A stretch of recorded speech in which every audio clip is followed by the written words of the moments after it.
నమస్తే, welcome to our channel. నేను మీ యామ్ని.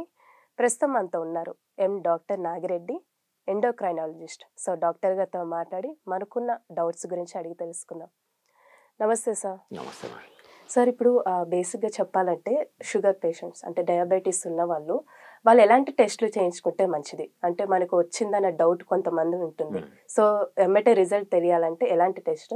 ఒకవేళ వచ్చిన తర్వాతకి ఇంకా అది ఎక్కువ అవ్వకుండా ముందులోనే మన జాగ్రత్త తీసుకోవాలంటే ఎలాంటి టెస్టులు చేయించుకోవాలి? రైట్. అంటే క్లియర్గా డయాగ్నోసిస్కి కంటిన్యూయేషన్ మానిటరింగ్కి రెండు వేరే వేరే టెస్టులు ఏమో ఇప్పుడు అందరి కంబైన్డ్గా ఉన్నాయి, అన్నీ చెప్తాను. సో బేసిక్గా ఉన్న టెస్ట్లే కొద్దిగా ఉన్నాయమ్మా షుగర్ మానిటర్ చేసుకోవడానికి. దాంట్లో ఒకటేమో 3 months or 4 months average test అంటాం, HbA1c అన్నది. ఒకటేమో పొద్దున లేస్తని అంటే అట్లీస్ట్ ఒక 8 to 12 hours ఫాస్టింగ్లో, ఓవర్ నైట్ ఫాస్టింగ్లో ఉన్నప్పుడు ఫస్ట్ టెస్ట్ చేయించుకున్నది ఫాస్టింగ్ అంటాము. ఒక ఫుడ్ తిన్నాక పోస్ట్ ప్రాండియల్ అంటాం, 60 minutes తర్వాత ఐడియల్గా 60 minutes ఆర్ ఇంకొక 70-80 minutesకి చేయించుకునేది post prandial or post lunch sugar test అంటాం అనమాట. ఈ మధ్య ముందే మనకు అసలు షుగర్ వస్తుందా, డయాబెటిక్స్ అవుతామా అన్నది మనం తెలుసుకోవడానికి యాక్చువల్గా ఇది ఎప్పటి నుంచో ఉంది, కానీ ఈ మధ్య కొద్దిగా పాపులర్ అయింది ఫాస్టింగ్ ఇన్సులిన్ లెవెల్స్ అన్నది. సో ఇది ఒక 3-4 రకాల టెస్టులు. ఇంకొకటేమో కంటిన్యూస్ గ్లూకోజ్ మానిటరింగ్ అని చిన్న ఒక ప్లాస్టిక్ అది స్కిన్ ఉంటుంది. సో దానికి మనం ఓన్లీ మిషన్ పెట్టుకుంటే సో మనకి ఇంతకుముందు ఫింగర్ ప్రిక్, మనం నీడిల్తో ఫింగర్ ప్రిక్ చేసి షుగర్ టెస్ట్ చేసుకునే దానికి కొత్త వర్షన్ అనమాట. ఇది కంటిన్యూస్ షుగర్ మానిటరింగ్, అది కూడా ఉంది ఇంకోటి. సో ఇవన్నీ ఏదేది ఎక్కడెక్కడ ఉపయోగపడుతుంది అన్నది.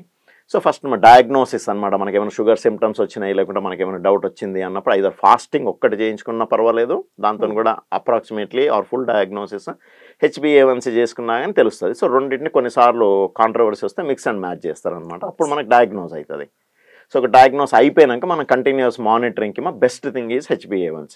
ఎవ్రీ 3 months to 4 monthsకి ఒకసారి HbA1c చేసుకోవాలా. మనం అది మన ఈ దేశంలో మిల్లీమోల్స్లో చూస్తాము. 6.5 to 7.5 మధ్యలో ఉంటే మంచి కంట్రోల్ ఉన్నట్టు. 6.5 తక్కువ ఉంటే కూడా మంచిది కాదంటే మనకు చాలా హైపోస్ అవుతున్నాయి, షుగర్ తక్కువ అవుతుంది అన్నట్లు అనమాట. పొద్దున రాత్రో మిడ్ నైట్ 7.5 కంటే ఎక్కువ ఉందంటే ఓవరాల్గా కంట్రోల్ లేదు అన్నట్లు, ఇంకా అది డాక్టర్తో డిస్కస్ చేయాలా. So fasting post lunch sugars కూడా చేయించుకుంటున్నారు. దానికి ఎంత వర్త్ ఉంది అంటే యాక్చువల్గా అయితే దానికి మనం కష్టపడి బ్లడ్ టెస్ట్ ఇచ్చి చేయించుకునేంత వర్త్ అయితే లేదు.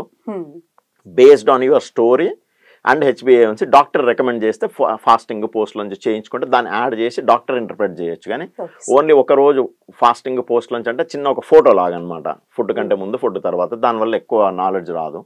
ఇంకా ఫాస్టింగ్ పోస్ట్ లంచ్ కాక ఇప్పుడు కంటిన్యూస్ షుగర్ మానిటరింగ్ ఇది చేసుకుంటే ఇంకా బెటర్. మా ఇంట్లో షుగర్ ఉన్న టెస్ట్ ఉంటే చేసుకొని ఒక బుక్ పెట్టుకొని మనం చేసి ఊక పడేస్తే లాభం లేదు, పెట్టుకొని కరెక్ట్ డేట్ టైము నంబర్ ఎంత ఉంది అన్నది, అది మనం కూడా సేమ్ ఒకటే టైంలో రోజు చేస్తే కూడా లాభం లేదనమాట. అది అన్ని ర్యాండమ్ టైమ్స్లో చేసుకొని ఫుడ్ దాన్ని కొంచెం కోరిలేషన్ చేసుకొని ఆ బుక్ని మనము డాక్టర్ దగ్గరికి పోయినప్పుడు 3-4 monthsకి తీసుకొని పోతే HbA1c దాన్ని కోరిలేట్ చేసుకుంటే పర్ఫెక్ట్గా తెలుస్తుంది అనమాట నెక్స్ట్ ఎట్లా మానిటర్ చేయాలా అన్నది.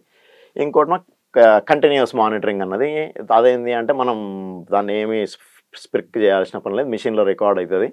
డాక్టర్ దగ్గరికి పోతే మనం వాళ్ళ మానిటర్ కనెక్ట్ చేస్తే మొత్తం రీడింగ్లు వచ్చేస్తాయి, అదే ఇంటర్ప్రెట్ చేసి గ్రాఫ్ లాగా చెప్పేస్తుంది అనమాట. యావరేజ్గా డే టైం అంతా మానిటర్ చేసి ఎక్కడెక్కడ ఇంక్రీజ్ అవుతుంది డిక్రీజ్ అవుతుంది అంటే డాక్టర్ క్లియర్గా ఐడియా వచ్చేస్తుంది అనమాట. ఓకే, నువ్వు 4 o'clock డైలీ స్వీట్ తింటున్నావు, 5 o'clock డైలీ బాగా షూట్ అవుతుంది అన్నది అట్లా క్లారిటీ వచ్చేస్తుంది అనమాట. ఏం జరుగుతుంది నీకు మిడ్ నైట్ హైపోస్ జరుగుతున్నాయి అన్నదన్నమాట. So these are all the things: HbA1c, fasting, post lunch, continuous sugar monitoring, finger prick test, fasting insulin అన్నది ఒకటి. ఏంటంటే ఇప్పుడు కొత్తగా మనం చేయించుకొని ఒకవేళ అవుట్ ఆఫ్ రేంజ్ ఫాస్టింగ్లో ఎక్కువ ఉంటే మనం నెక్స్ట్ 1 year 5 yearsలోనో మనకి ఏమైనా డయాబెటీస్ వచ్చే ఛాన్స్ ఉందా అన్నది తెలుస్తుంది. కొద్దిగా expensive test.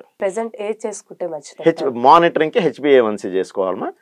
Diabetes pre test చేసుకున్నప్పుడు HbA1c will give a good clue. So మనం చేయించుకోవాలి. HbA1c is the best one. Okay sir, thank you so much. Thank you very much.